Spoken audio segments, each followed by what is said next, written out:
The agenda of this particular session to learn what is the data profiling, and so we will see that how actually the while loop is going to be worked. So I have taken two different topics today. So one topic is not related to another. So the data profiling is entirely to understand regarding your data, what is all about your data, to draw some data quality dimensions. But whereas the while loop is entirely to process your records. So two different types of topics that we are going to discuss in this particular session. So data profiling. So as I mentioned previously, so data profiling is a data assessment work where we are going to identify, or we are going to try to control the data quality, on your operational system. When I say data quality, that can be, there can be 8 or 9 types of data quality dimensions. Depends upon that, your entire data will be, will be based on. So what actually those data quality dimensions? Data quality dimensions are called as completeness, uniqueness, consistency. Like that, we have 8 data quality dimensions we have.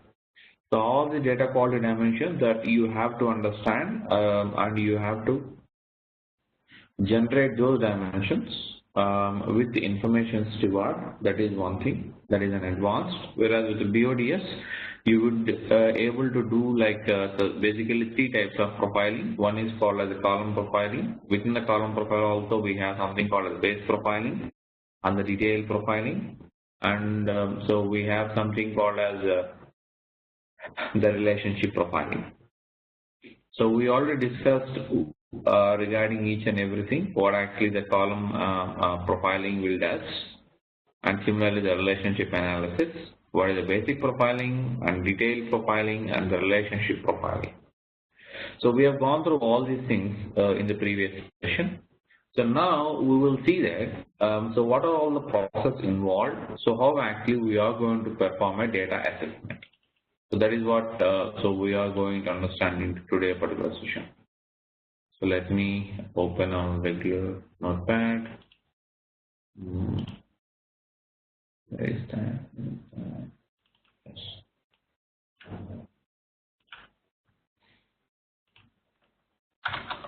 Yes. So in this particular session, we will see the data assessment. So data profiling is actually the profiling is nothing but a pre-assessment of your data,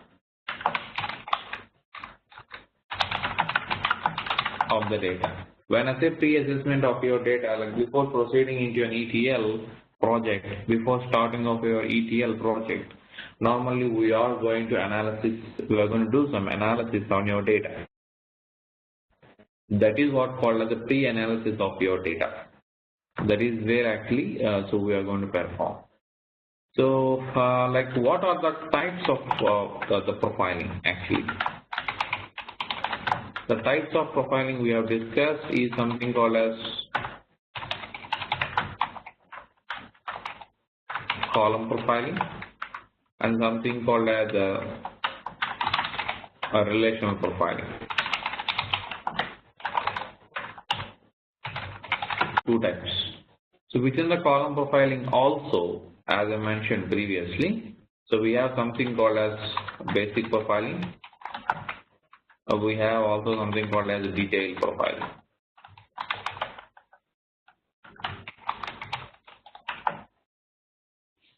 Two types we have.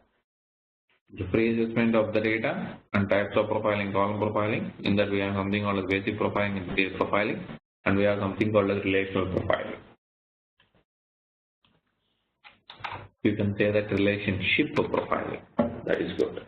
So yeah, so these are the 2 types of the profilings we have. We will see that one by one. And please remember that this is not very important. I mean, it's not very regularly used in all the projects. It all depends upon the project and the type of users and what they are actually achieving for. So in my career, like whatever the project that I worked on, I didn't like used very much. I mean to say, it's not like it's not as per the requirements. The customer don't want to use this particular profiling very much because maybe they already aware of what actually data is all about. Because my like I've used most of the time like an SAP, ECC, and CRM as a sources. So what actually happened is, that like, data quality is already set at there. So what happens is sometimes, so where actually the data quality comes into the picture is, if you have if you are into the sales domain, if your company is most of the time into the retail market or maybe in the discrete manufacturing kind of scenarios where you need, you expect some sales and all, then you will see on like all the bottlenecks in the source data. So that is what actually happens in the data profiling. So once the data profiling is completed, normally we have to start the like the real the BODS job. But actually that is not happening in real time. So nobody follow the process actually.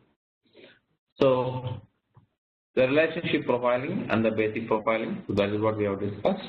Now we will see that what are all the steps involved to set up the profiling actually. So first we have to create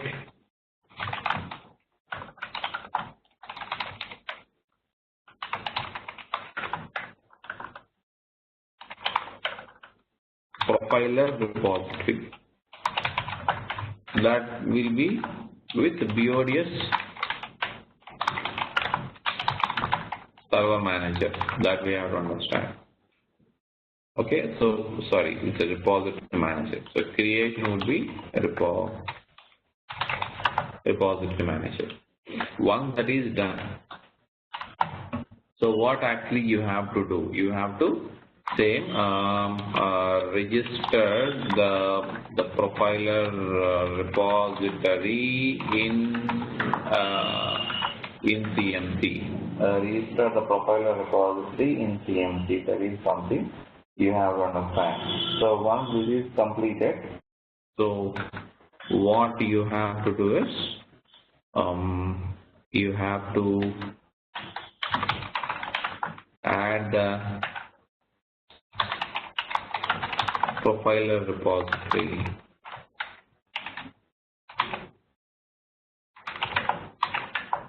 the profiler repository to BODS, I mean to the job server, where actually we are going to do in BODS server manager, we are going to take care. These are all the three main steps we are going to follow. So after that, so what actually you are going to do? So once these steps are completed, so you have to proceed with the examine of your data. So but before that, you also need to grant or verify your rights on the profiler repository.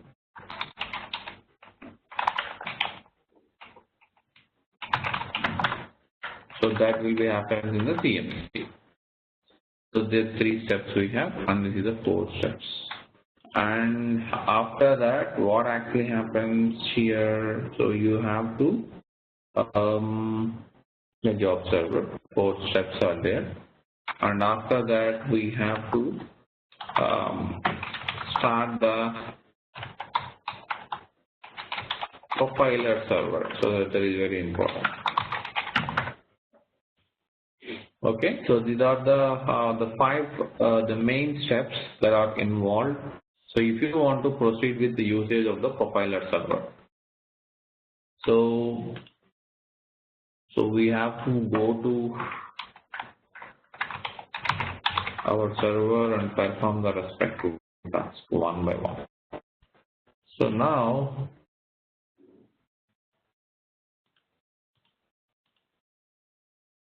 let me log in into the profiler repository. profiler repository. Yes, first create the profiler repository, but before that, as you know that, we have to create one empty database. For that, I'm going to the SQL Server Management Studio here, and we have databases we have, and also I'll try to create a sample database, BODS 6AMIST.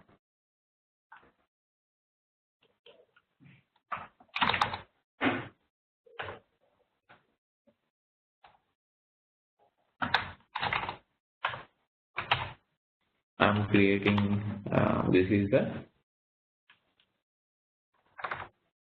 database name.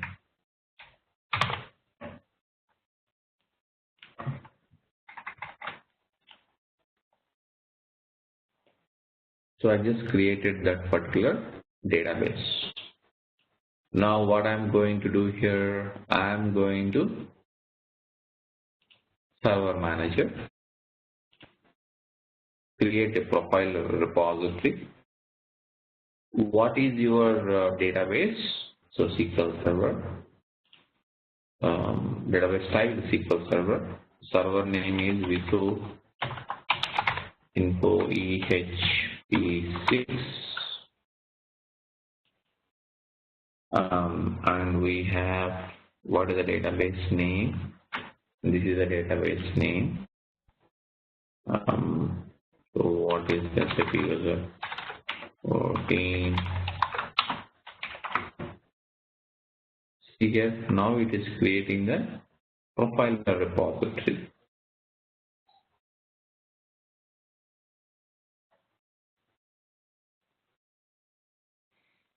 So let's go to the database. This is the database we have created. In that, tables needs to be there. See here, these are all the profile repository related tables. These are all table profile, something on the users. We have a lot more actually here.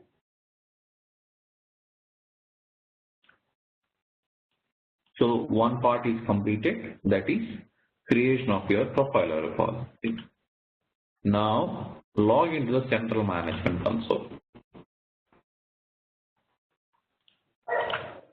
So log into the central management console, and so once you are able to log into central management console, go to the data services tab here. Try to configure the repository what you have created earlier. So I'm just registering the profile repository here. The document type is SQL Server. The host name is PHP6, CVC in PHP6. The database name is the same. Windows authentication, no. Mine is a SQL authentication. So you have to select no. So SAP user 14, the respective password is whatever the connection you are trying to add here. So you have to say that yes, because mine is a profiler server, right? So that's the reason why it is a profiler repository. And what is the profiler server host name? On which system I have installed, that is what my profiler server. In general, same would be the same. Okay, the companies wherever they have installed BODS on the same system itself, they are going to install this profiler server also while doing the installation, and it will run on the port number 8080. So create a test connection. The connection successfully created is on save. So now the main important point of creation of a profiler repository plus registering the profiler repository in the CMC. Both steps are completed successfully. Now, what I am going to do? So I am going to start programs. You have something called as server manager. Continue. Configuration editor. Go to the job server on which normally you want to run the jobs. Normally we run the jobs on port number 3589. Click on edit. Now we add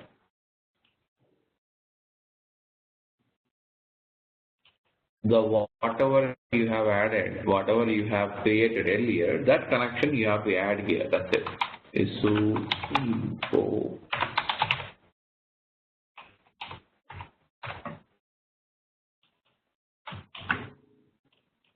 what is the database name? Database name would be, let me copy and paste the database name.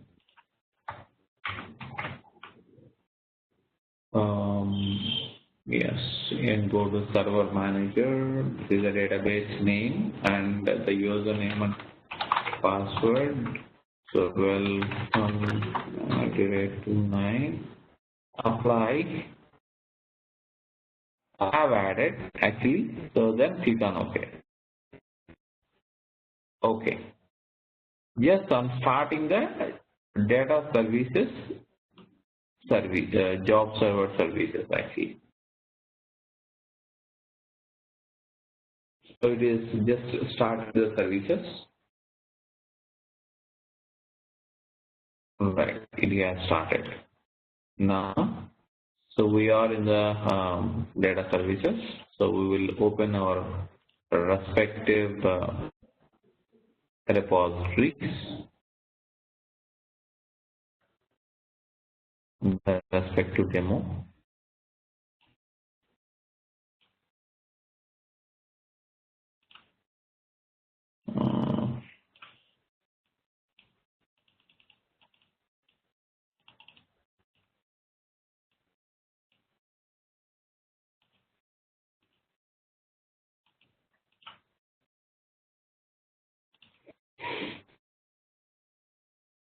So we have did all the prerequisite steps, what needs to be done. And now we will try to focus on like different types of profilings. What is the profiling and all and everything. Now let's go to any particular table and try to profile the data. So what are the tables that we already have now? These are all the tables we have. Something like customer underscore connection is the data store we have. In that we have something called as customers. Right click and view data.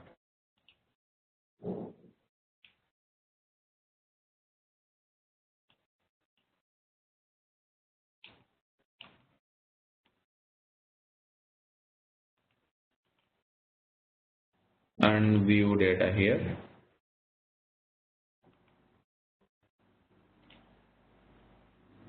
Why it is not coming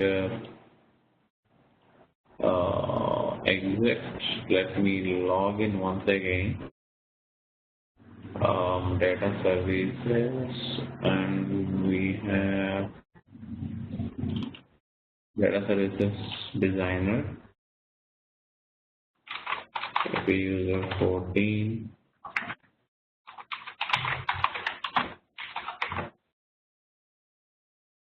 So SAP user 14 to the respective password. I'm logging in now.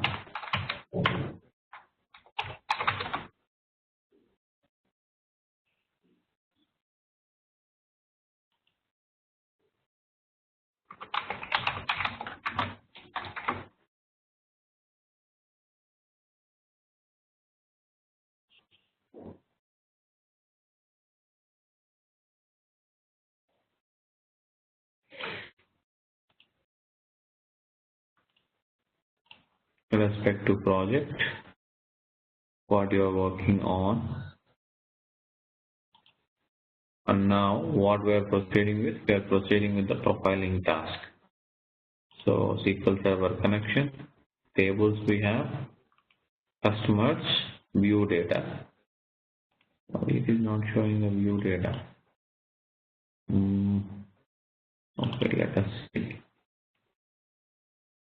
Okay, let me have this. Make it as a source. Then we will see view data here. Okay. So now in the view data screen itself, so we have something called as profile tab and we have something called as column profile tab. So we have these are the three different tabs we have actually. The profile tab. See here what is the information you have here. Distinct, nulls, minimum and maximum information of it. Something like this. See here. So what is the information that you want to have? All the information what you want to have, you can simply go ahead and update. See here, then it will give you the information regarding what is how many customer ID values you have and how many the company names you have and the contact name, the contact title. So what is the information you have? All the different information that you would be able to see in the customers table here like this. Customer ID, company name, contact title, address, city, region, postal code and country and etc. So this is called as one of the way of profiling of your data. What is the minimum string of the customer ID? What is the maximum string? Okay. So if you understand here, company code, company name, contact name, region, all the information that you are able to see here. If you go to the column profiling, so you can select whatever the column that you want to have, you can update. See here, so what is in each and every value is doing here. What is the percentage of this ALFKI, ANATR, ADNR? So the value of each and everything that you would be able to understand here. This is called as a basic the profiling of your data. So you can view your data and you can go ahead and proceed with your respective operations. That is one thing. This is a very simple and straightforward operation. If you want to go to the detailed profiling, right click and submit column profile request. Then see here, it's a detailed profiling. Detailed profiling means all these profiling information will be stored in your profiling repository. Connecting to the profile. See here, the following errors are occurred while connecting to the profiler server. So before proceeding with your the column profiling, so whatever the activities we have done till now, that is part of your basic profile actually. But what I have to do is I have to proceed with the profiler server login, tools, and you have to identify what is the profiler repository. What is your profiler repository name so that you can select. What is your profiler? See here, PODS 6AMIS standard for profiler is a repository. You have to select. That is what you have to do. So 9 and click on OK. Okay, so one part is completed. Now right click and submit column profile request and click on detail.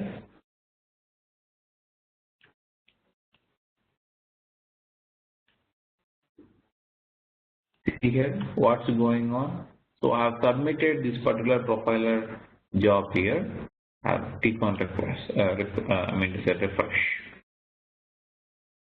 Okay, so when I did this operation, So you can see that how actually the data is behaving now. You can again submit.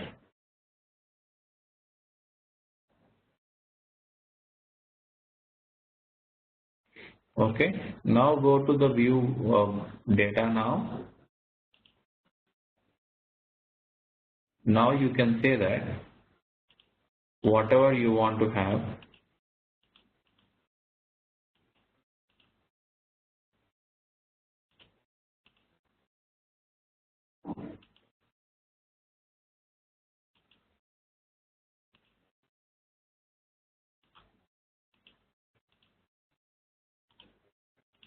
contact name, contact title, address,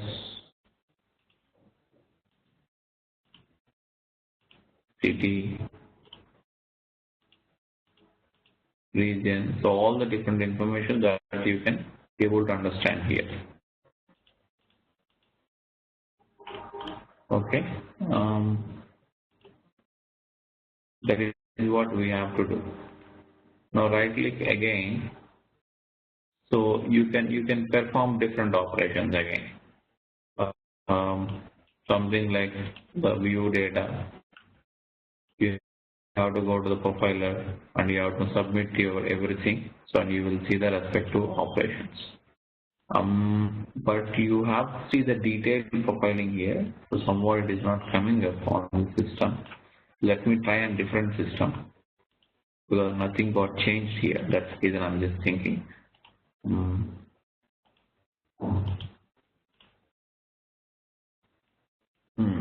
Okay, let me try on a different system.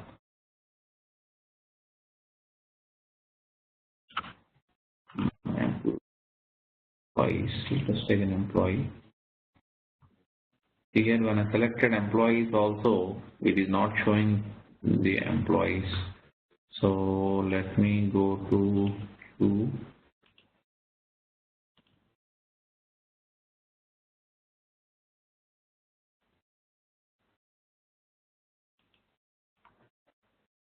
let me see the view and verify order details.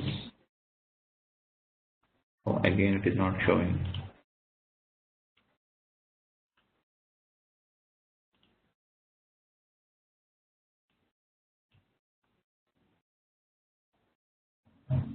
See here. Yeah. So because the view is different, that's the reason we couldn't able to get it. See here. Now, whatever you need to have, just click on submit there. So now the profiling is in process.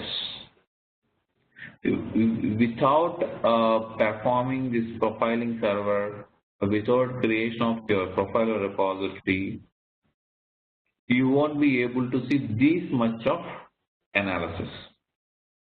Okay, whatever the analysis that you have seen till now, that is called the basic profiling. In the basic profiling, you will get hardly null and percentage of null values.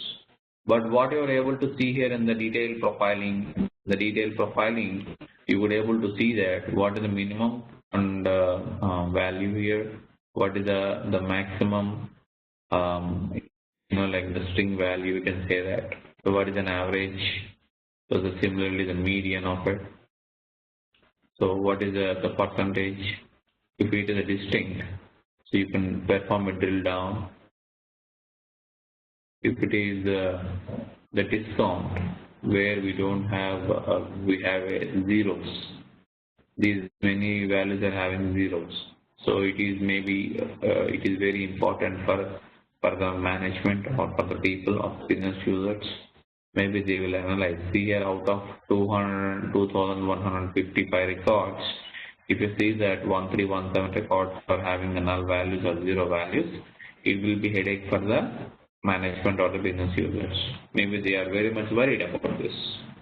So that's the reason why. So you also need to concentrate on this records. You can always go back to your source team and you can always inform them.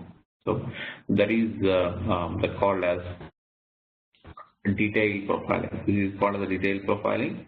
So whatever you did before this, that is called as a basic profiling. See here, this is called as a whatever you need to have, you can always keep on updating. Automatically it will come. So this is called as the basic profiling, and this is called as a detailed profiling. So you have to right click on the respective table and you have to click on the submit to the column profiling. So then what actually happens is all the statistics related to this particular orders table or customer table, all the statistics will get stored in the repository, profiler repository, that is there in the BODS 6am IST underscore profiler repository. So the BODS will go there and it will check in this particular repository and it will show you the detailed profiling. So that is what actually happens here. And now, so what actually we have to do? So we have to do one more type of profiling, that is called as relationship profiling. So we know that there is a relationship between order and order details with an order ID. Now we will see that before the proceeding into an actual ETL logic, we will try to understand. So how many the records we have in common. That's the reason why I would right click and submit this particular the table with another table. So as I mentioned previously, in order to perform the relationship profiling, what you need to have? You need to have an either table between a table to table or maybe file to table, between file to file or table to file. So that combination you can have. So now we have something called as submit to relationship profile. So on which you want to see the relationship? I want to see the relationship on the order details. Here automatically we see that there is a relationship on which, so we are trying to join here. I mean to say trying to see if there is a join, like how many records it may give you, what is the percentage it will give you basically. So I'm just clicking on submit.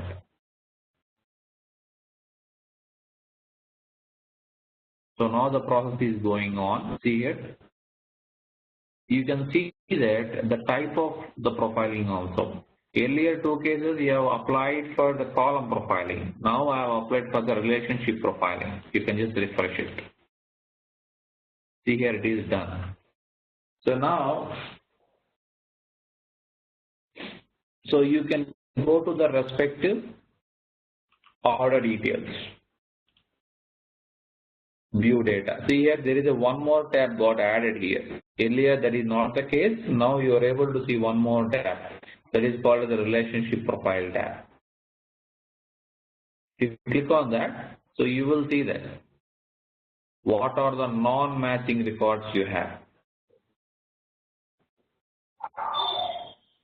Something like this. See here. So this is how actually, so it seems to be this record is not there in the order details. Okay, so it will give you the percentage of not matching records. So if you see here in previous session, I have shown you that it shows the percentage of not matching records among table to table, file to file, and table to file. That is what actually happens here.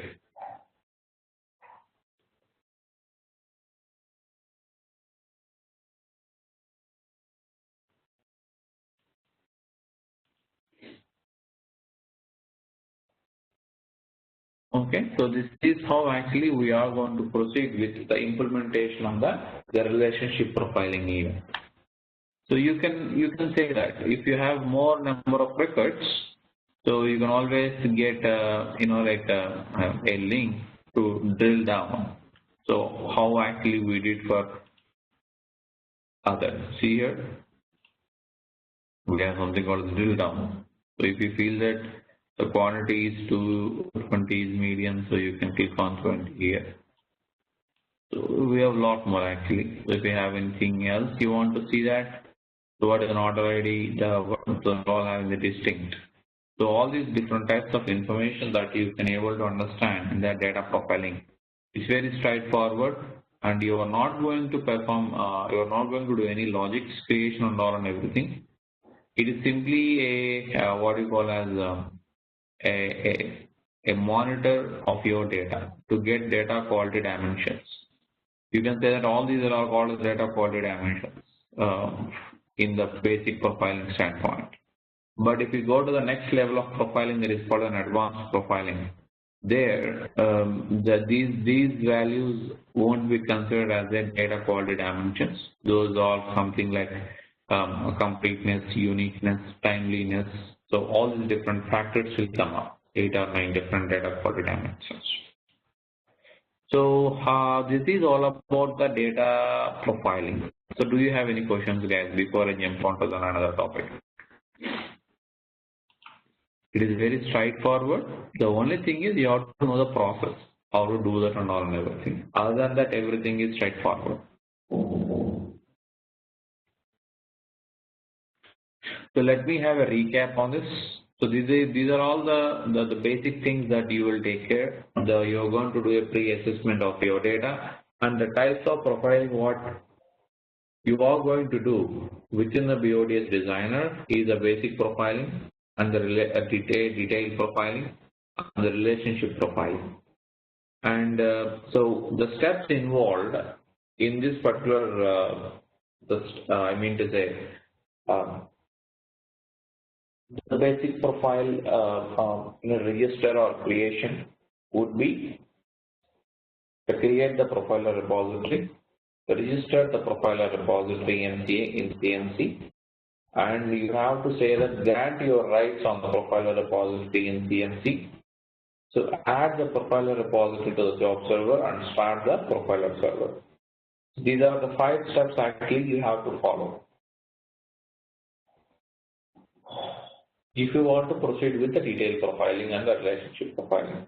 The basic profiling will be there as a base. You don't have to do any configurations in order to do the basic profiling. But if you want to proceed with the detailed profiling, other than the percentage of nulls and everything, if you want to get median, maximum, minimum string length, maximum string length, and the distinct values, and if you want to get all the information, if you want to get a drill down, and if you want to do it for relationship profiling, and if you want to understand the percentage of non-matching records, then normally you have to go for this, all these steps actually. Okay, so that's all for the BODS data profiling. The topic is considered. Do you have any questions, guys?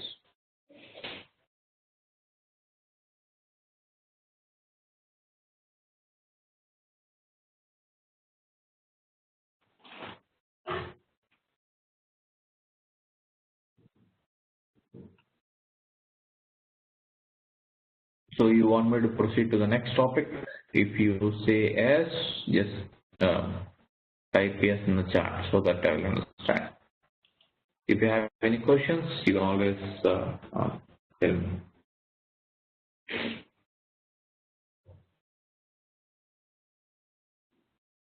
It's very straightforward. No logics or nothing. No logics are required here.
Okay, guys.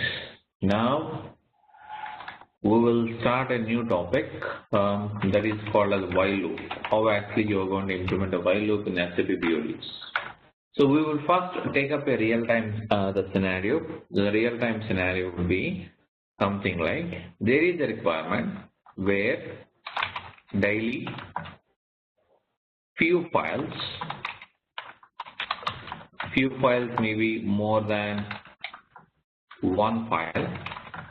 Okay, that can be 2 files, 3 files, maybe sometimes like 5 files, 10 files, 15 files.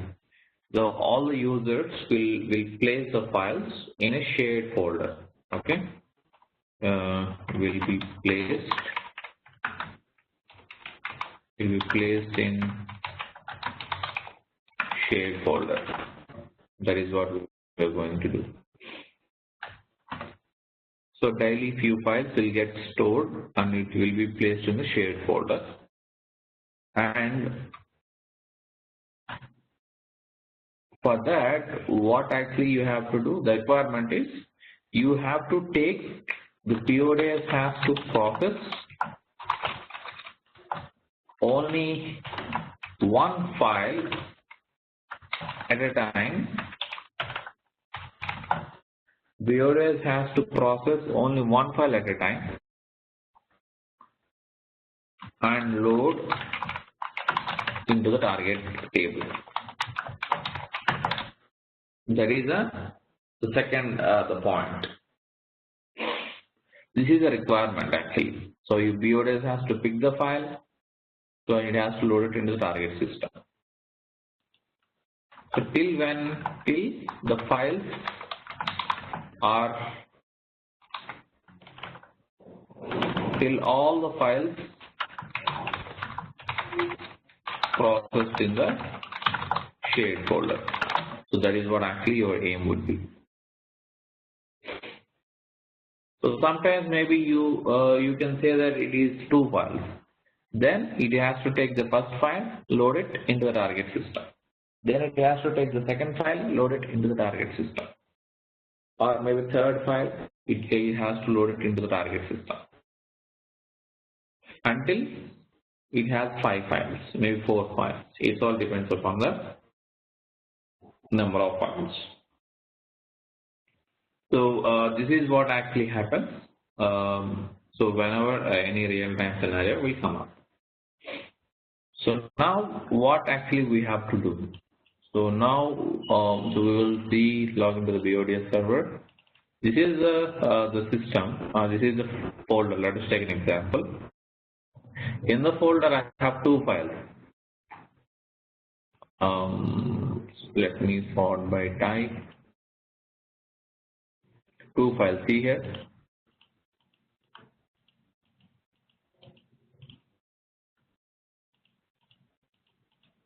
So they have placed these 2 files on the same time, but one file is having like 2014-0721, one file is having 2014-0722 data. So BODS has to pick first identify how many files we have, and it has to get us the information. So it has to first pick the first file, then load it. Once that is processed, then pick the second file and load it to the target system. So that is what actually happens here. So now what you have to do is you have to create a project as usual. What we are going to do, right click. Oh, sorry. No.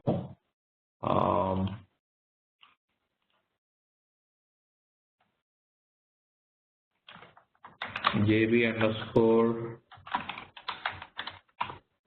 while loop underscore 6CMIST.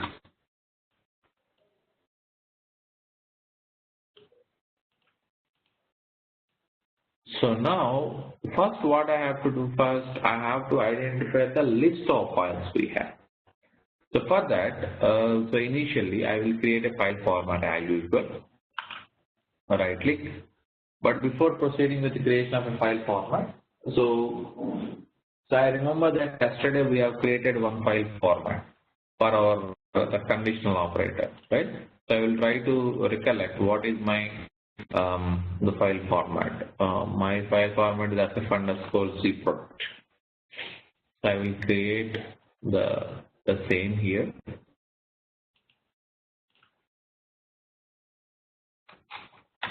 df_file list. Okay, df_file list.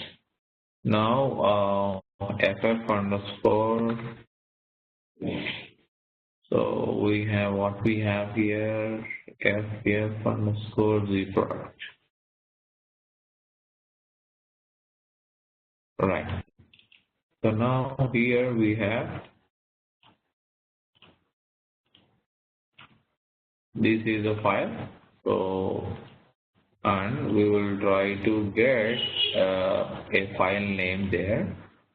So whenever so we are trying to drag and drop the file format into this particular workspace. If you double click on this, you have something called as, see here, Z product, that is the file name, and here you want to include the file name also while loading the data into the target system. It says that yes, please include the file name. Though if I include a file name, automatically it will add one more column. That column name is for DI_file name.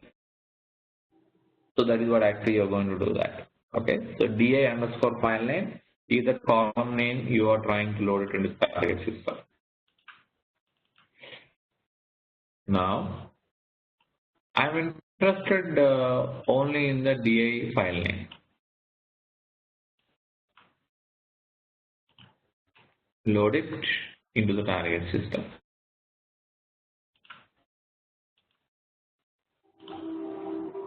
Load it into the target system. I want to see here the file list. The file list here. So I execute the job as usual. Now see, like how the data is coming up. We will try to check one option at a time, so that we will get our required data into the target system. See here, I am able to get only file name, but I am getting it 57 times. So in order to avoid that, so what I said to the BODS is, don't read all the rows actually. Okay, just read only one row, so that you will be able to give us only the required rows to read. It has to read only one row. Right click and execute. Now we'll try to understand how many records we have. I'm saying that please read one record and get me only one file. That is what I have mentioned here. So what I'm trying to do here is, the BODS will read the record. If we have a 1 lakh records, it will read 1 lakh records.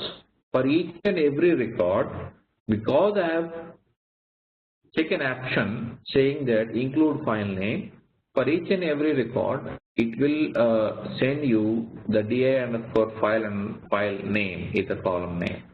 So in order to avoid that, what I am saying is to the BODS, don't read all the files, just read only one file, in order to retrieve, in order to get me the file name.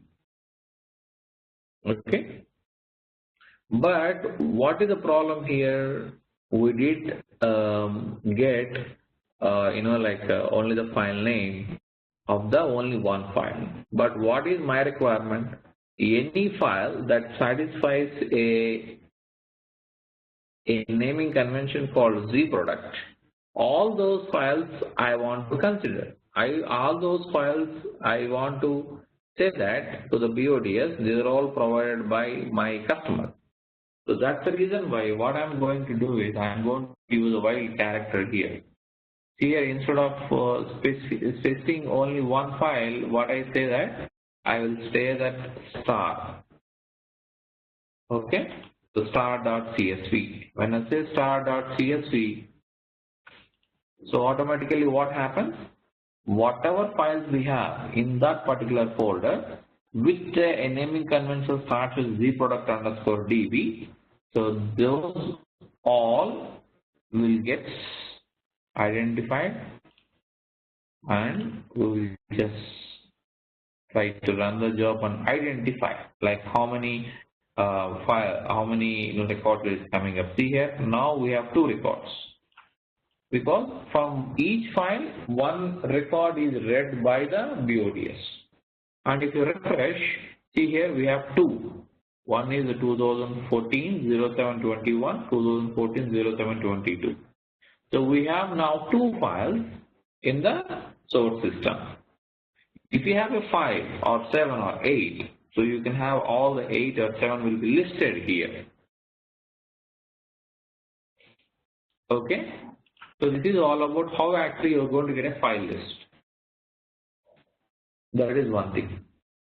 So now customer has sent us the list of files, but I mean the BODS has sent us the list of files. But how we know that how many files we have? We don't know that unless we see that. We have to count the records. In order to facilitate that, I am using one more function.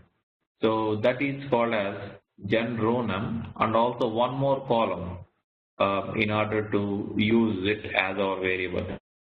So insert below, so row ID.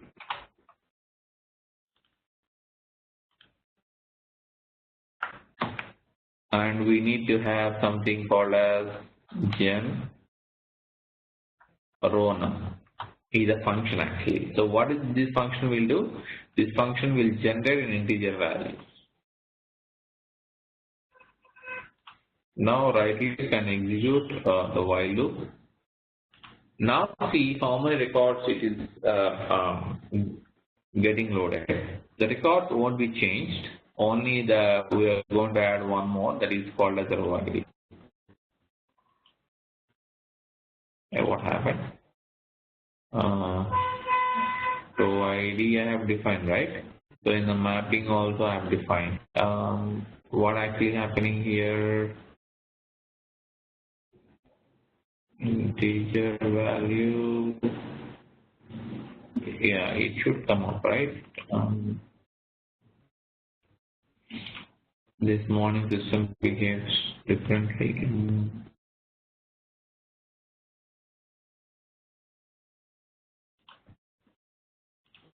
The records are fine. Okay, maybe close it and open it.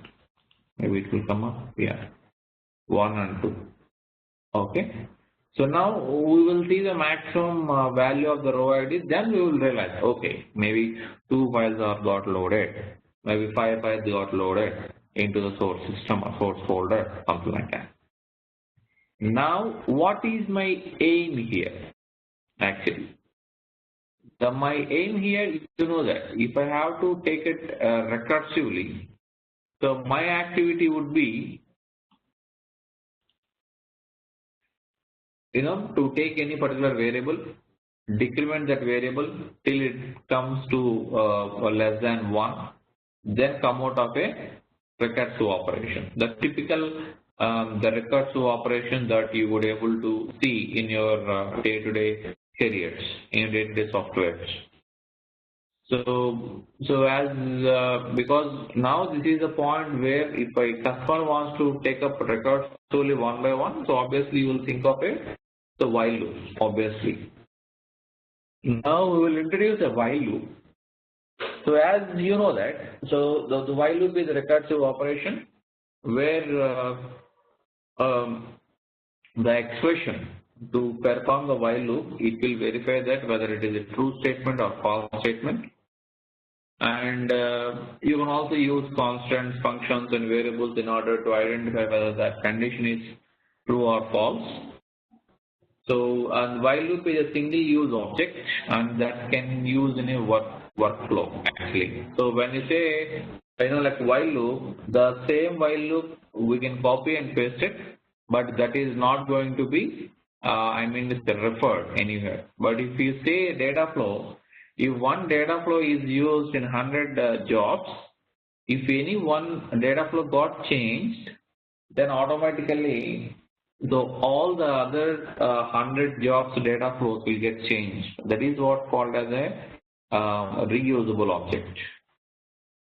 Whereas a single use object means, so you can use it, you can have that particular object defined, but if you want to call that particular object, that is not possible. So that is what actually meant by a while loop is a single use object, and that can be used in the one workflow. So typically, you know that how actually the while loop is going to be worked, the record solely until it satisfies the statement, exit statement of the while loop. So here, as I mentioned previously, so this is what we are going to do that. So this is your end flow of it. So data for list of files, get maximum value, and also like take the while loop, and we'll proceed from there. So that is what actually happens here. Okay.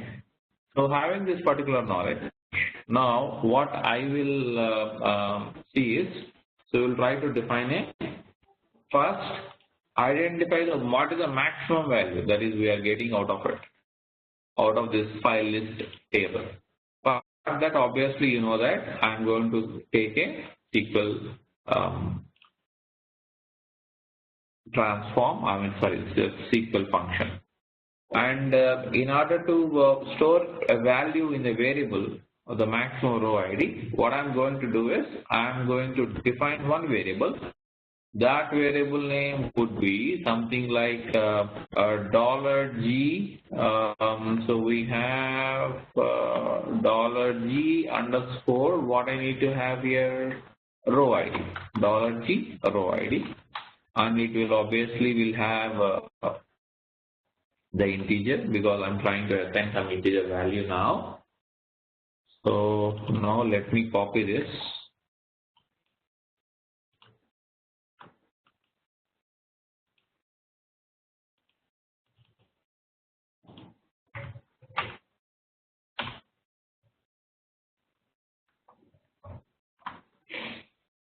Now the SQL.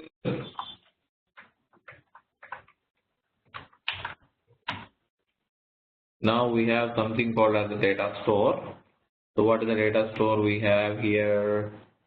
Something like, what is your data store? Okay, it is something like the SQL server underscore DB.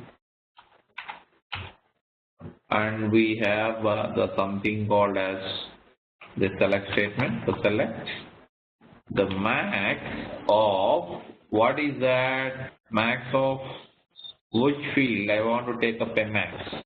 I want to take up row underscore row ID field I want to take up. So in rows I would take up row ID from, what is the file name? This is the file name. This is the table name. Okay, from dbo dot file list. That's it. So it should end with colon. Okay, that is syntax of the scripting language of the BODs. Now we have something called as print statement, because I want to print it, I want to see that actually. So for that, copy and put this in a string so that it will display for us, and it should be concatenated with the variable value. So this is a concatenation symbol. We are going to combine the strings and all. Colon. Now you have to validate if it is going wrong or if it is correct. So right click and execute the job. I'm just trying to execute the partial job, not complete job.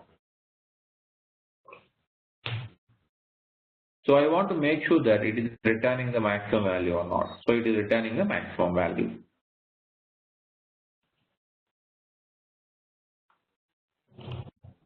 That is fine. Now, so I will rename it actually. So I will say that SCR, what is that? Get max row ID. So that is one. So once this is completed, so what is our activity now? Now we have to proceed with the usage of a while loop. When I say usage of the while loop,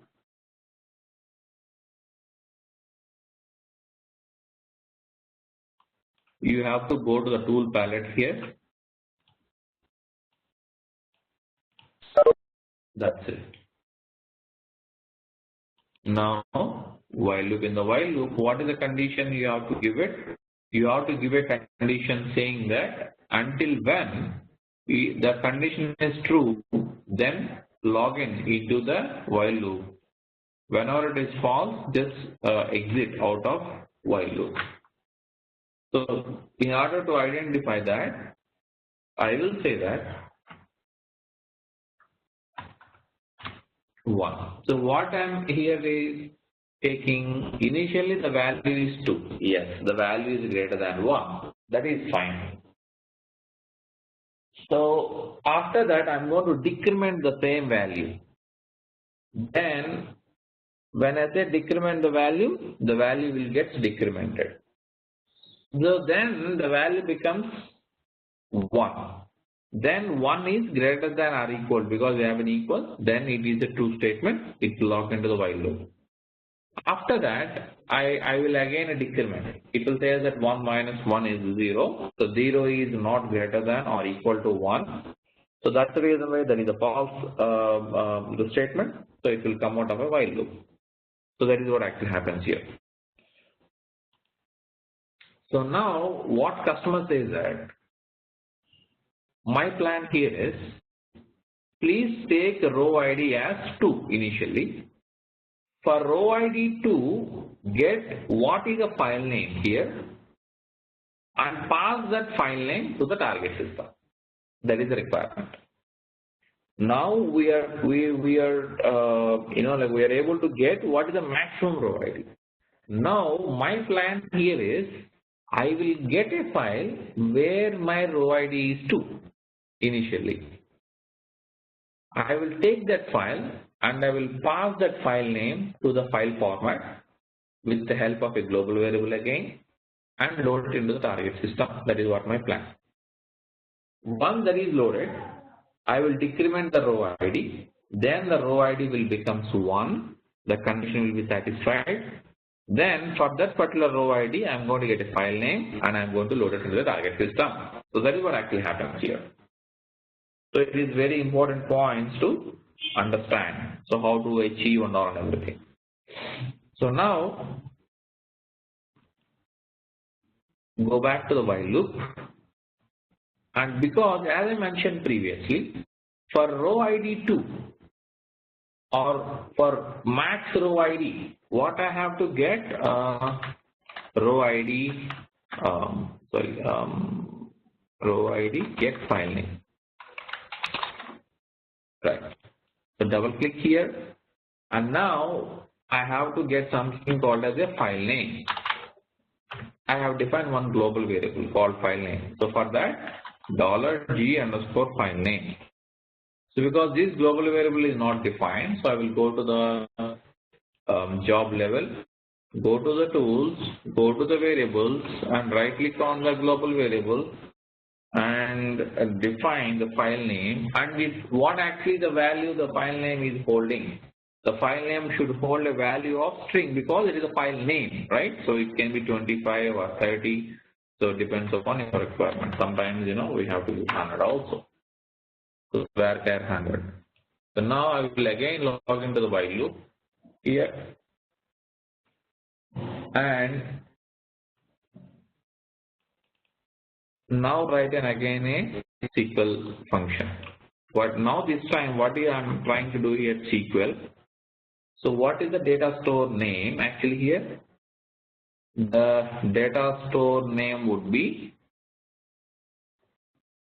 same, the SQL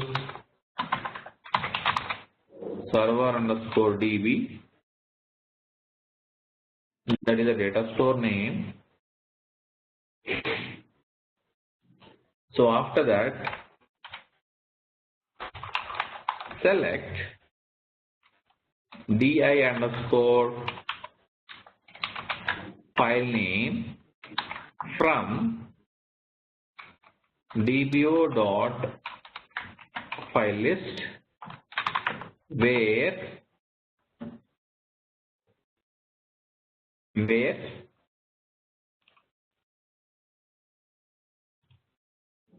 my row ID is max row ID, right? So that's the reason why where my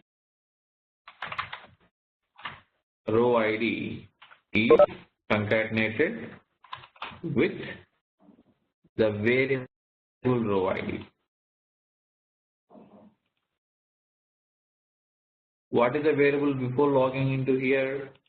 This is a variable value, right? So I have to pass that value there.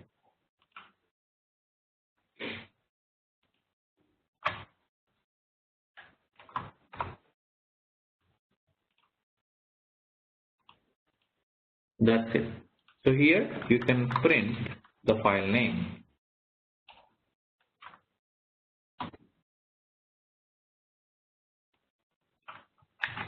Copy and paste it.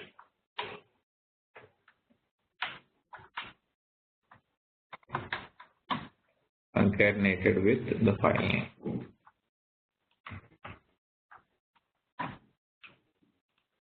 So validate. Okay.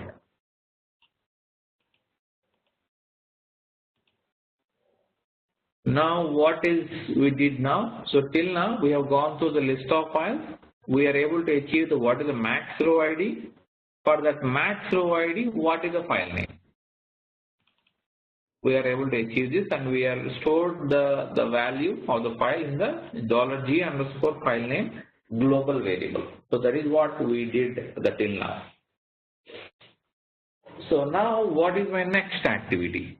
So my next activity is to pass that global variable to my file format. So for that, just define a data flow here.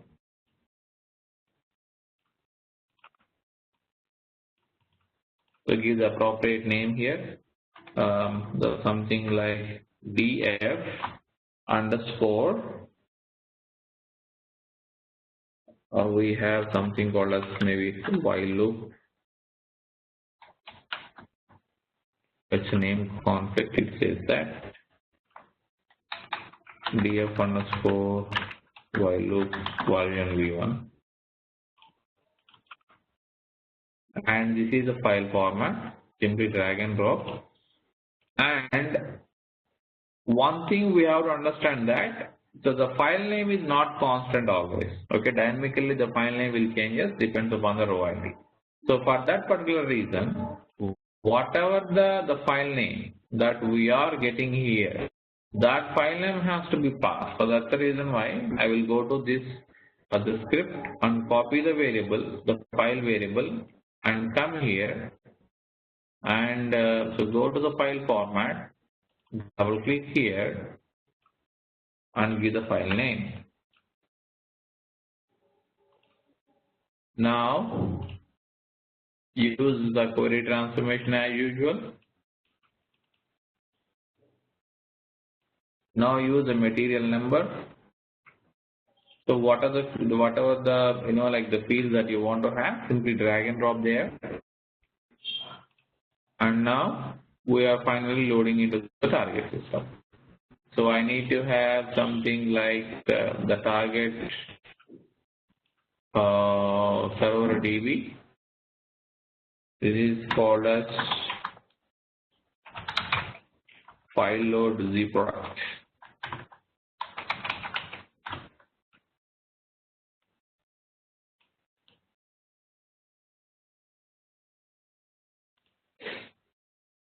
Okay, that's it. The file loading is completed for this.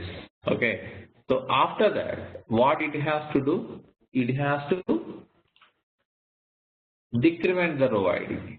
So for that, row underscore decrement. Row decrement you have to see. So row ID underscore get file name, df underscore while loop underscore v1. That's what we have discussed, and row underscore decrement. And now what I have to do now here is, so you have to decrement the row ID. What is that? So $G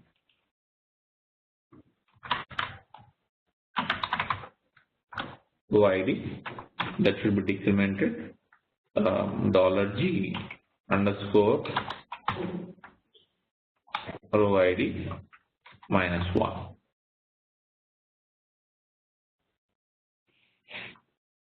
Okay, now we will print the value. We will say that simply in the print statement, row ID value is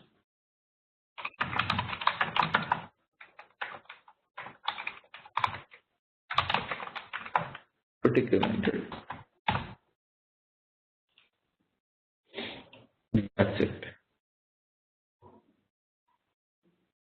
Okay. That's it. So we have created the while loop. We have completed the while operation. So this is how actually the end-to-end scenario will come out. Let us try to execute and try to like analyze it, whether we are able to get it or any problem with this or something like that. It seems to be some problem where we got it wrong. Let us see here. Right, it should be end with colon. Right, now execute. Click on yes.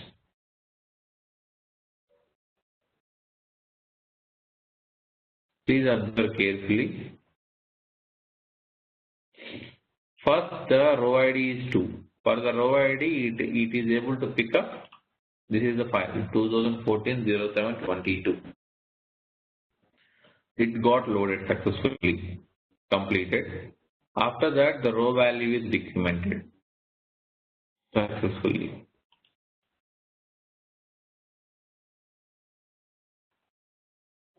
So once it is decremented, again, see here, the file name is 722 and 21. Now again, value is decremented. Because it is decremented, it is 0. That's the reason why it has come out of a while loop and it says that the job is successfully completed. So this is how actually you are going to implement a while loop in your project. This is a very, very realistic example that we have used in our project. Okay.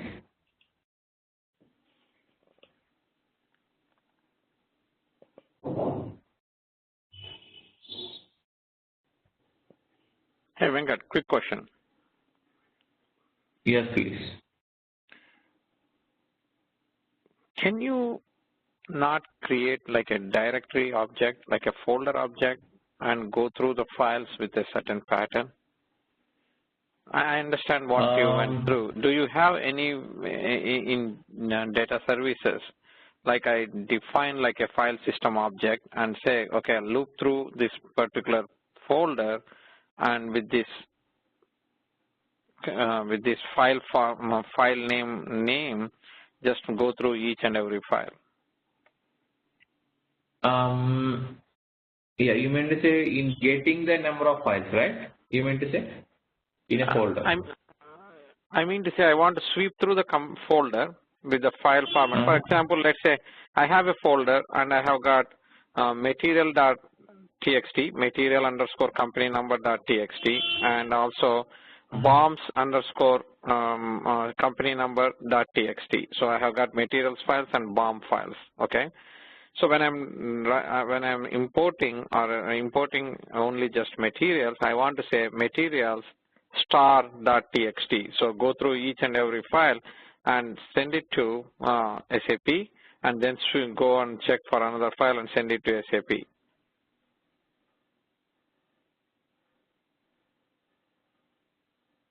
Got your point. Yeah. So you have like something called as material.txt and you have the bomb.txt. Let us take an example. So you want to first list out all the material.txt you have first, right? Then you want to load all the material related tables into the target. Then you want to come back to your the bomb.txt. Then you want to load it, those set of files. Again, you have to come back, and if you have any similar files, you want to identify and you want to load it in the target system, right? That is what you are trying to refer. Am I correct? It is, yes, it is. But what I wanted to say is, if you see in your, there is a job, there is a workflow, and there is a data flow, right? So in the workflow itself, I will place a container. I'll call it as a container. That container is a file system object container. Okay. What it does is it will sweep through the files in the folder, but based on my pattern. So I'm saying material start.txt. So it will read the first file. If the file name starts with material, it will stop and it will execute the data flow, okay, for that file, and then goes to the next file and reads the file. And if there is another material, then it executes the corresponding, the same data flow, because the data flow is already linked to this container, okay. And I will have another container in the workflow itself, which is for bombs. So here in this one, instead of materials, I will say bombs, but the data flow will be with respect to only bombs. SSIS, if you see the SQL Server Integration Services, it has got that kind of a directory sweeping through the files in the folder, rather than doing this route. Right. So what you said is also, like that kind of scenario also can be implemented within the BODS, but you have to write the logic. When I say logic, it doesn't mean that you have to write hundreds of logic. So what you can do is, you can have, like all the files in your folder, first thing. And the second thing is, you can whatever the wild characters that I mentioned here, you can have a wild character should be passed into the file format in whatever I say initially, but you need to have a different data flows for that. Getting my point, what I mean to say here? Yes. So if you can have for material start.txt, maybe we have one data flow. Maybe from for bomb, like you need to have one more data flow. So similarly, we need to have different data flows. Yes, one is completed, then next one it will be completed. Yes, we can do that, not a problem. And even I think I have converted 200 and SSIS jobs to BODS. There I understand what is the file container and how actually like SSIS is how secure when compared to the BODS in some instances. In some cases, like the SSIS is very secure. I mean, so the way it is going to be, like talk to the database, in the way it is going to be talk to the file and all and everything. So what that seems to be we can do that. Yeah, that seems to be a straight process. This is more like a roundabout process. At least that's my impression here. Okay, not a problem. Actually, the thing is, the each and every tool, that, right? So they have their own limitations or advantages. Yes, understood. Something like that. Yes. In like some instance, normally, we can also use any number of Windows scripts. You can write it in order to get a list of all the files. Right. Okay. Windows script, you can write it, and those Windows script can be called from the BODS. That is also possible. You don't have to do all these things, actually. You don't have to do, Yeah, when you say Windows scripts, are you talking about PowerShell scripts or just the BAT files? That can be anything. That can be anything. That can be dot. Yeah, that can be anything. When you say Windows script, so you know that, right? What I mean to say .bat file or .dot file, whatever that can be executable. Getting my point? Okay. Yes, that can be executable. You're going to generate that particular file by all means, and you can call that from your script object. So that beauty we have in SAP BODS. Okay. And like in a lot of companies, the companies are looking for operational reporting. Right? Yep. What I mean to say by operational reporting. When I say Yep. operational reporting, they are not at all interested in the data warehousing system.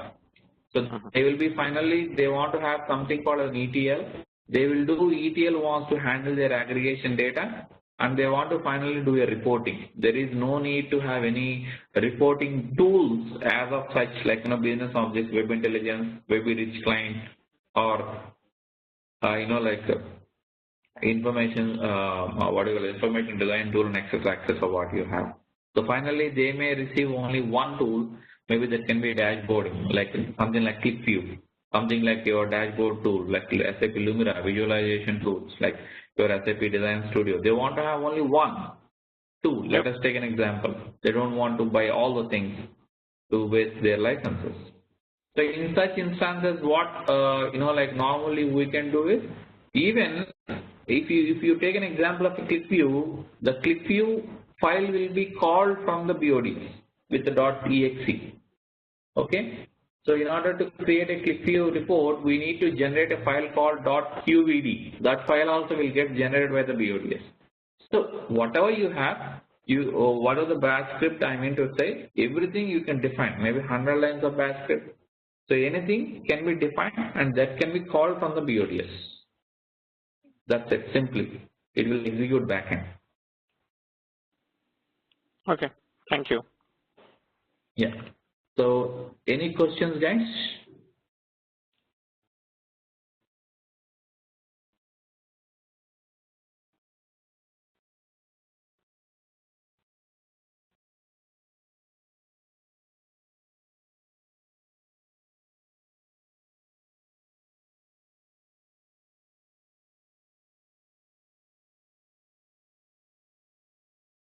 Venkat, one question. This is Raju. Yes, Raju. Yeah. This script transform, right? Do we have any material for this one? Like what language? I mean, for example. When I say language, yeah. So when I say language, there is no specific language as of such. Yes, I have a like the portion of the material I have it. I will point to that. But the point here is there is no like the specific points to consider. I mean, so these are the very like the common, actually very common. So you need to have a comma, or you need to have a like in between. If you have any slashes, you need to put a slash, forward slash, and again a single quote. So yeah, so I have it. I will forward you that. Not a problem. Yeah. Yes. Can you also provide like some real-time examples just to like practice them? You mean to say in the script? Yeah, real-time like. Sure. The real-time script also I'm going to send it to all the people in the session. Okay. So what actually you need to have or not? Yes. Yeah, just like we will get some hands-on. Yeah, definitely, not a problem. So when I say scripting language, don't like afraid of it is a SQL kind of code, or like it is like the C++ kind of the scripting language. No, in a scripting language within a BODS is more of like a usage of a functions like this. Getting my point? If you see here in the previous session, we have used one function called SQL function. In today, we are using one more function that is called as a print function. This is also a function, right? So that's what I mean to say. Also, like, can we use, so right now this BODS is like residing on Windows platform, correct? Right, you're right. Yeah, when it is like on the Unix platform, right? So we might need to like, use some of the shell scripts. So where can we call those kind of shell scripts in middle of data flow or Okay, so there is no concept of calling the scripts middle of the data flow. That is one thing I would like to call you. Okay, so there is no concept of calling which in the middle of the scripts. So you can always use the scripting language here, or else you can write you can call again the BODS can be called from the scripts which is the Unix. Okay, get my point? So you can also do that at that particular point. No, no. Like, my question was like this: there is a particular script is there on the Unix box, so that has to be called in between of like two workflows, for example. Okay, So how got can we it. achieve that? Yeah. The same way how you are doing here. Getting my point? If you want to execute, yes, you can call using the execute function, whatever it is. Okay, that can be, you have to give the extension of the script, right? Let us take an example of, if it is a Windows, you will have a dot back, right? If it is a Unix, what you will have dot sh. Am I correct? Right. Right. So you have to call the same. So the same process, the process won't be changed. If you want to call any particular the code or whatever that you are referring, you can call from the script object, not a problem. So even though your server, everything is installed on your Unix system, your designer will be on your Windows system, right? You will be accessing all these things. Am I correct? So whatever you have, you can always refer to your the server, because the server and your client will be in the same network, obviously. So you will be having almost the mounting points between the server and the client. So you will have something like Samba software in order to have your mountains like for the server and your the client. You can have it, not a problem.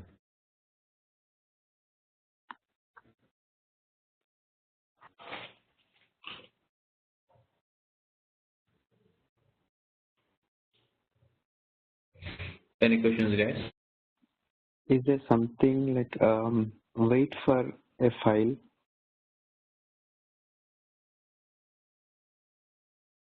Yes, we have a concept called wait for a file also. So that is also one of the function. You can say that. Or else if you want to recursively do an operation after, like maybe for each and every recursive operation, like you have loaded one file, maybe depends upon that particular file, maybe some other operations are dependent in the database level. You can load one file, then you can sleep, see here like this. You can sleep for 60,000 seconds. Getting my point, what I mean to say here? Then Yeah. load it, the next. I mean to say, then decrement the row ID, then get the next file, then sleep it, then go for the next. That is also possible. So that's the reason I am saying that when I say, the functions within the BODS, the functions are very important actually. So see here we have something called as a sleep. So again, okay, so you have to go for it.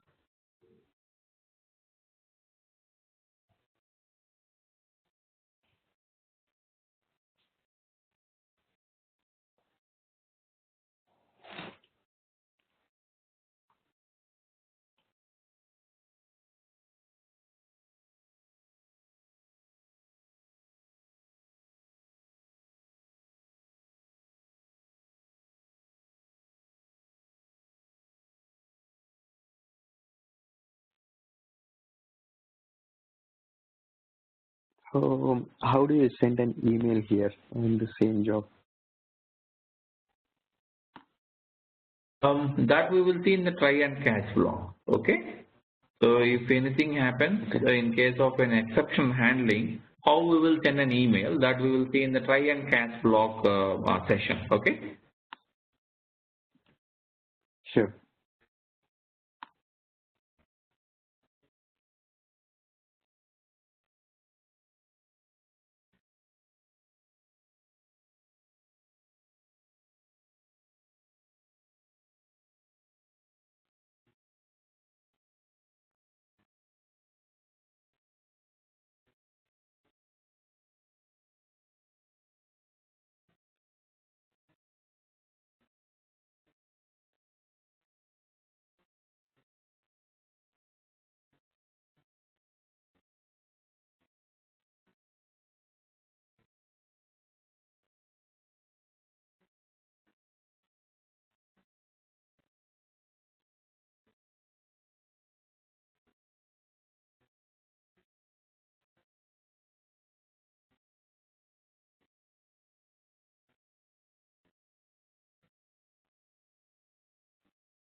Sorry, Meena. So I'm on mute. I'm talking actually. So yeah. So as you have asked, yes. So you can go to the technical manuals and you can go to that reference guide. There you will get some information regarding the script. But apart from that, whatever the PPT that I have uploaded in the training blog, that will have even the scripting information in that. Okay, in the scripting language blog, section, you will see the so what are an examples we have? I mean, this is the real-time examples where actually, so I have used it at least. So there I have mentioned there. Sure. Thank you. Yes.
Yes, I'm on mute, Meena. So because I'm just want to give some time for you to think and let me know regarding questions. I will take another 1 minute. I will be on mute for another 1 minute and we will start the next session.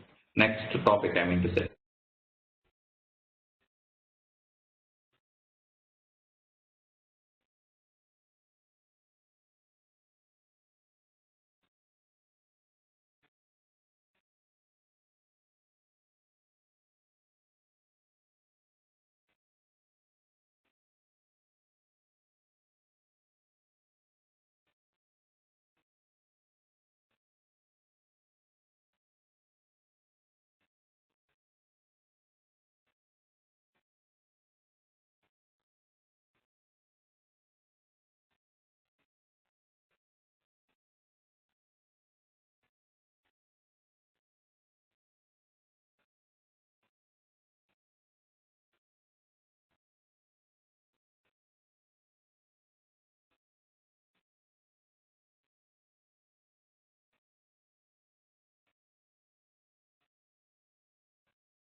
Guys, if you want to take like 5 minutes break, so you can take it. So because I want to continue one more, I mean to say the continuation of the session. So if you want to take 5 minutes break, I'm fine with that.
Hey, Venkat.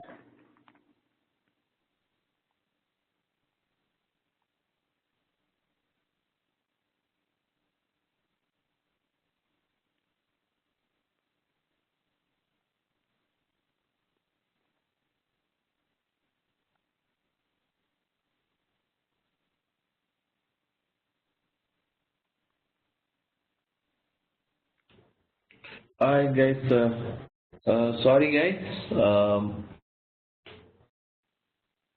like it seems to be stuck my system. I'm trying to like get out of it. So you want to continue or so you want to hold the session? It's your wish. So I don't have any problem.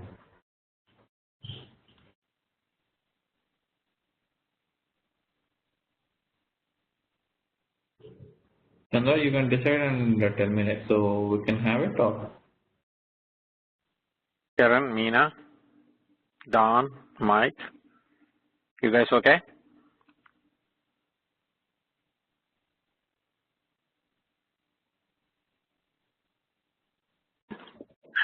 I'm okay either way. Meena, Don, Karen? Whichever way.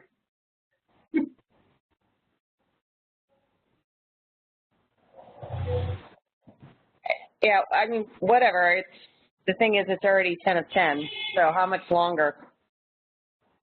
Another 1 hour.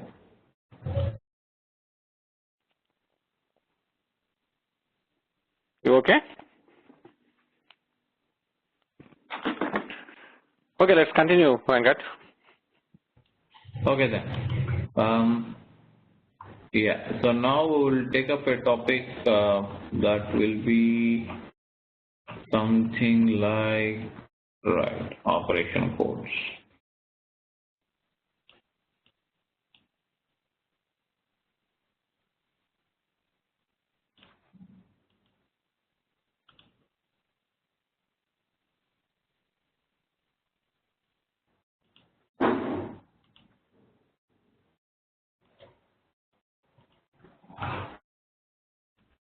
Yes, yes. The topic that we're going to discuss now is an operation codes in transforms.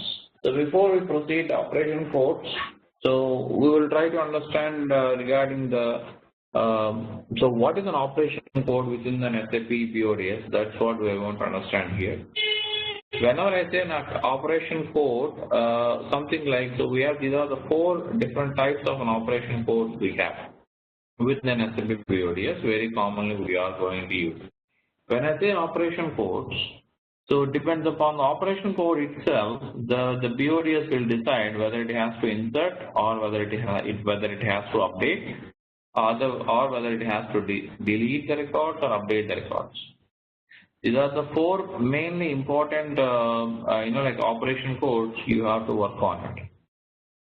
So the records coming out of a query transformation are always normal operation code, whereas the table comparison, whereas the records coming out of a table comparison, the table comparison can raise an operation code called an update and insert.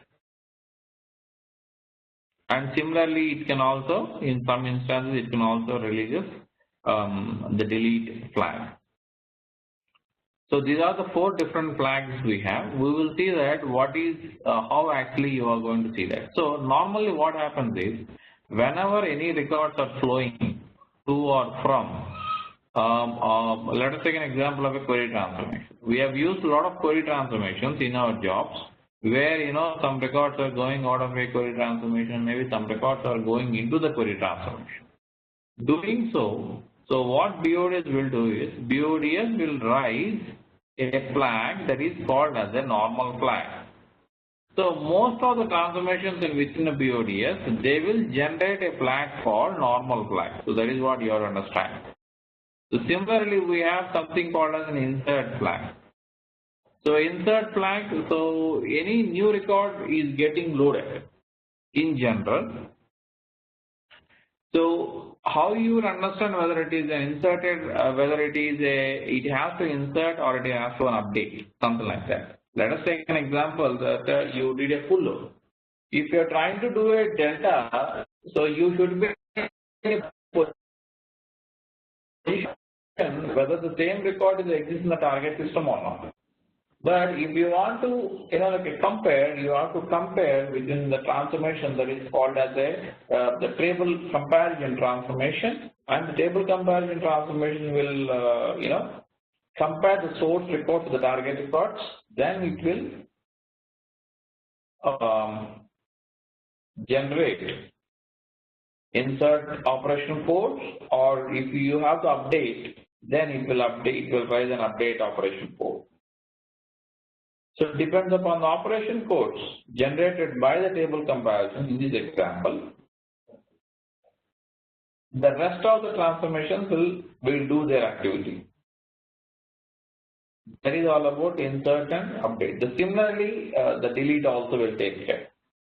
Delete also will identify. In general, what happens is, so if any records got deleted in the source system, those records won't be deleted in the target system. But if you want to delete those records by using a table comparison, so you will raise a flag called as an operation, or like a flag called as a delete flag or delete operation code. So this is very, very important, and it plays a major role in all the projects. So whatever the topic that we are trying to discuss now, something like an operation codes and all and everything. So we will see that something like a normal insert, delete and update. So all these things we have, so these will play a major role in manipulating the data, in comparing the data, in updating the data, and in deleting the data even. So having this particular knowledge, we will see that what are the very important transformations. With those transformations, so we are going to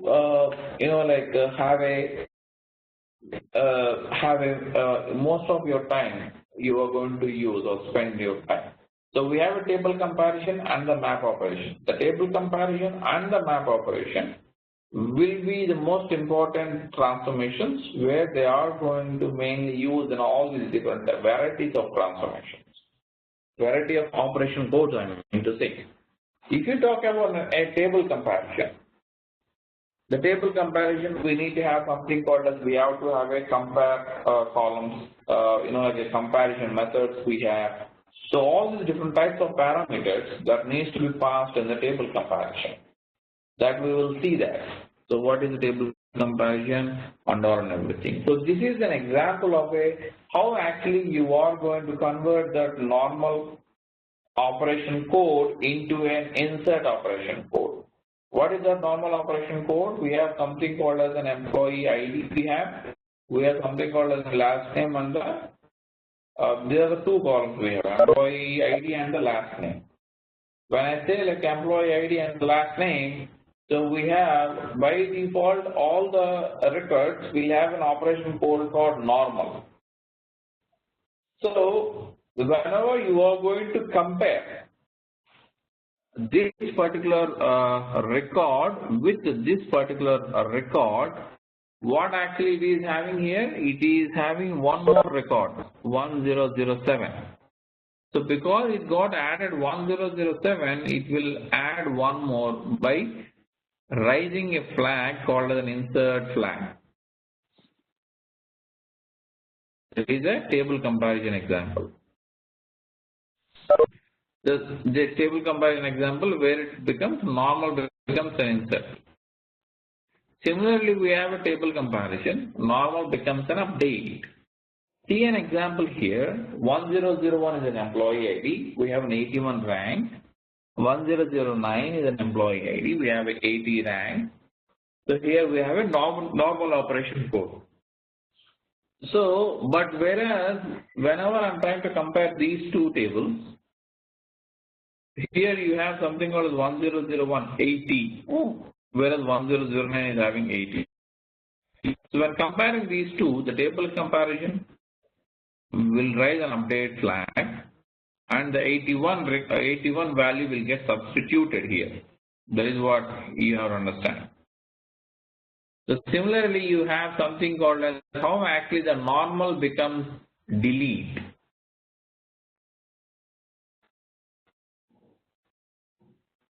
How actually the normal becomes delete. See here, if you take an example here, when compared to this, the comparison table is having 1010 record. So after that, what actually happens here? This particular record, because that is not there in the source, I don't want to have it, and the table comparison will raise a flag called delete. Then later on, whether you want to delete it, whether you want to keep it, it's all your wish. That is what actually called as how actually this normal becomes a delete.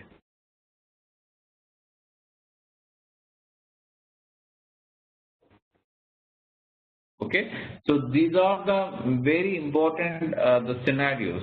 So if you understand this table comparison and the insert operation, then your all the complex logics, I mean to say all the deltas in general will be depends upon this particular transformations like table comparison and the map operation transformations. We have something called as a map operation here.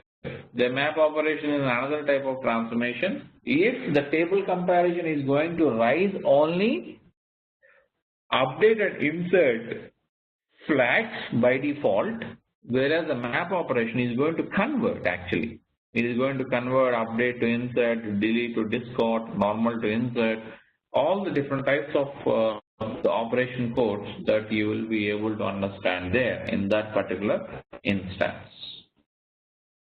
The rows in an input data can contain any of the following operation codes like insert, normal, delete or update actually. Okay, and these can be mapped to normal, insert, delete and update. That we will see that later how actually specifically how we will be spending your time on that. So now, so as we discussed regarding the table comparison and the map operation, so we will see an example of the slowly changing dimension comes under the change data capture.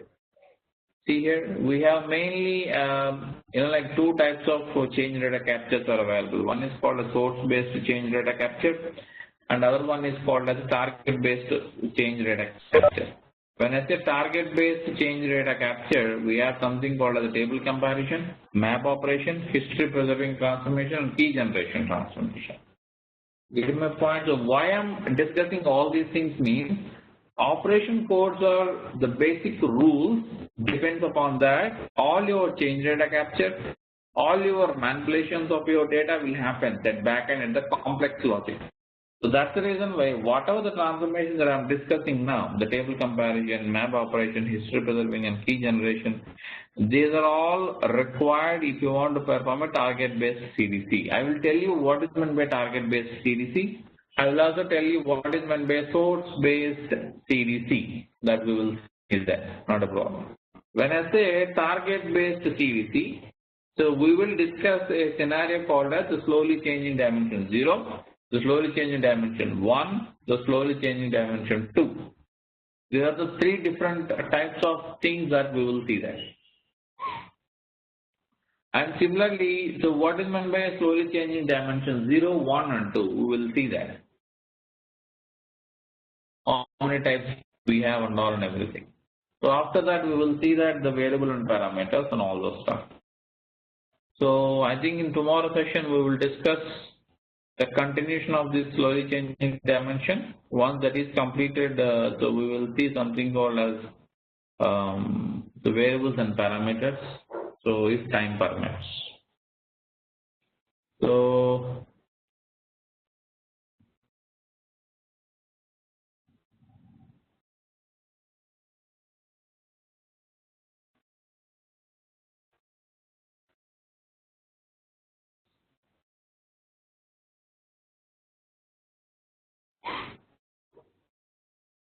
okay, I got it.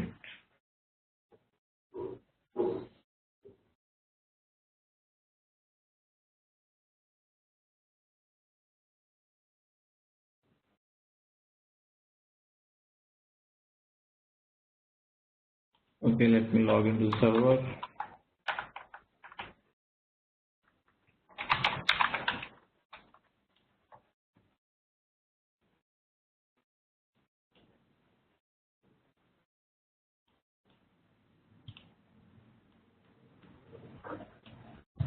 So now let me open an Excel sheet.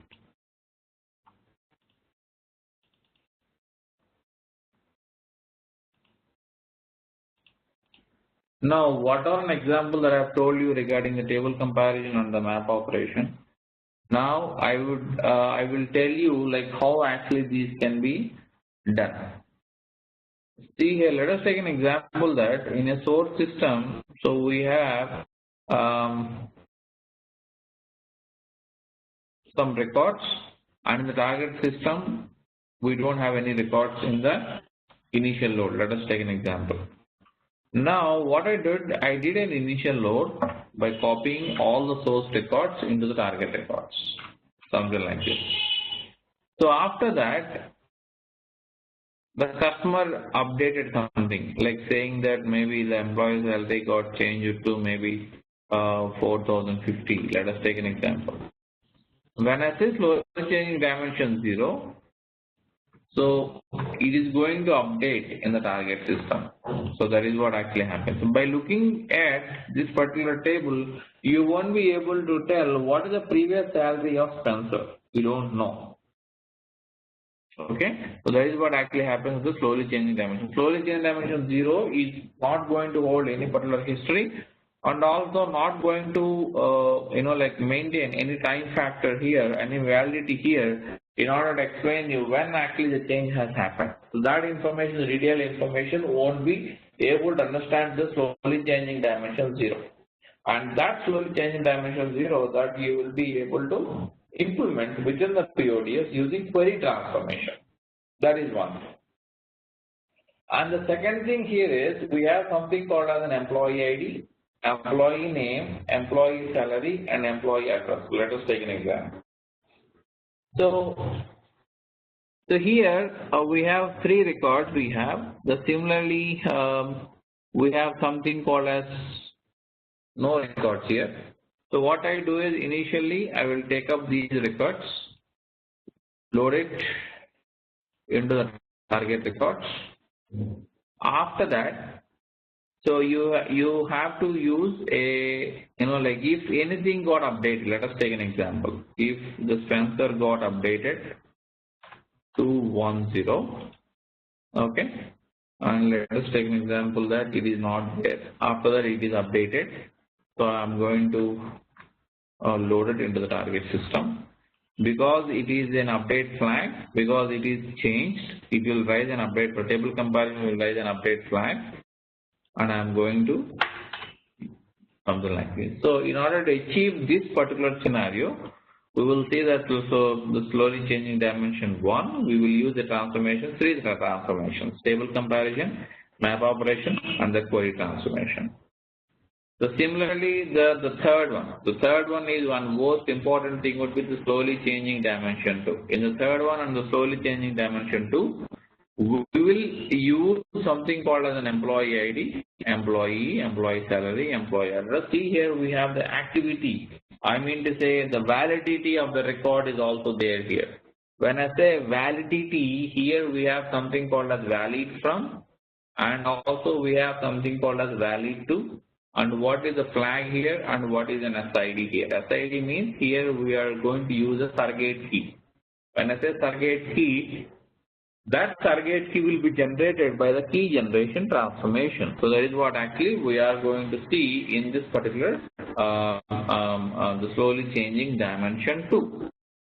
So now here we have something called a table comparison, history transformation, key transformation, and query transformation. So these are all the 4 different transformations that we are going to see in order to implement this slowly changing dimension 2 here. Okay, so let us take an example that. So this is the data we have in the source system, and while loading the data into the target system, So what I'm going to do is, by loading itself, I will say that what is the valid from. So the record is valid from. Let us take an example that I have loaded the data 1 month back. Let us take an example. So I have like 2014, 12, maybe 12th date I have loaded it. Copy and paste it. And that is what actually happened here. And while loading itself, it will say that 1, 12, maybe you can also say that 0, 1, 0, 1. You can say something like the default, like 9999, something like that. Okay. So similarly, that is also like 12999, and this is called as a one flag. Flag means Y, or else you can say that 1 also you can take up, not a problem. 1 and 1. 1 means active, 0 means passive. So here this is a target 1 and 2. If next record is getting added or getting loaded into the source system, the next record is something like this. It is loaded. Let us take an example. Now, if it is loaded like this, so what I'm going to do is, while loading into the next, it will happen, and all remaining fields also will get updated like this. What happens if I have updated anything? Let us take an example that I have updated to maybe the sensor is in India earlier, so now he is in UK. Let us take an example.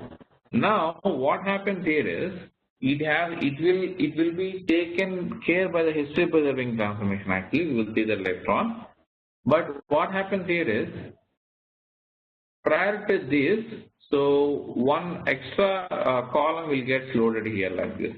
Copy and paste it, and here this is called as UK, and here you have something called as let us take an example. Today I have updated it. Okay, so then what exactly happens here? 0, 1, 24. Let us say this is how actually happens here. Okay. Similarly, this is another insert. Today I am doing an insert. Okay, that is fine. If I am doing insert on last one itself, you don't have to change it. Now, the end date of this record will become the start date of this particular record.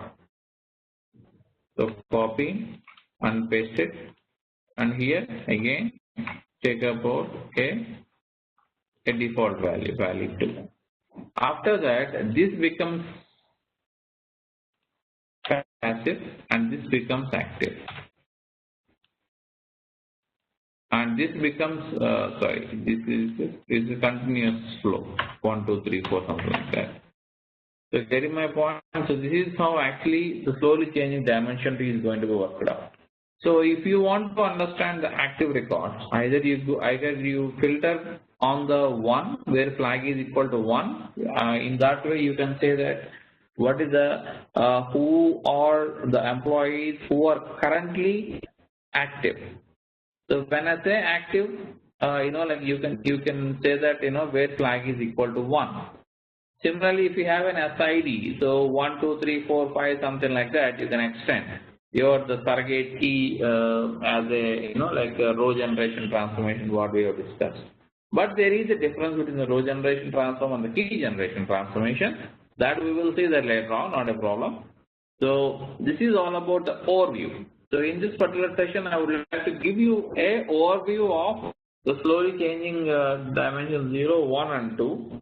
And later on, so in tomorrow's session, we will see the practicals of it. We'll start doing it, and we'll try to finish it tomorrow itself, if not day after tomorrow. So this is what actually happens. So whenever we are talking about a slowly changing dimension 0, 1, and 2. Here also it will happen the same. If anything got updated, let us take an example that here the Watson got updated like 30. Let us take an example. Okay. So what actually happens? One more record will get added here. That's it. Something like this. But we don't have any information on when actually the record got changed. So what is the duration that the employee is having that much of salary? That information we don't have in that slowly changing dimension 1. But whereas in slowly changing dimension 2, you have everything. You have time factor, how much time he is there in India, how many years he stayed in US or UK, something like that. So all the information related to the what do you call as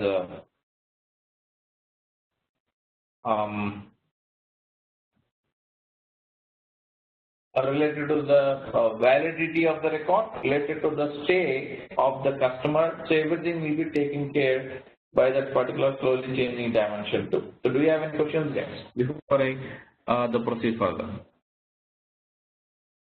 So this is what I would like to take in today's session. So so I think we have to continue tomorrow session. I understand that it's very late for you guys. So that's the reason why, yeah, we can continue tomorrow. So again, we will take up, like, let's say hours like today.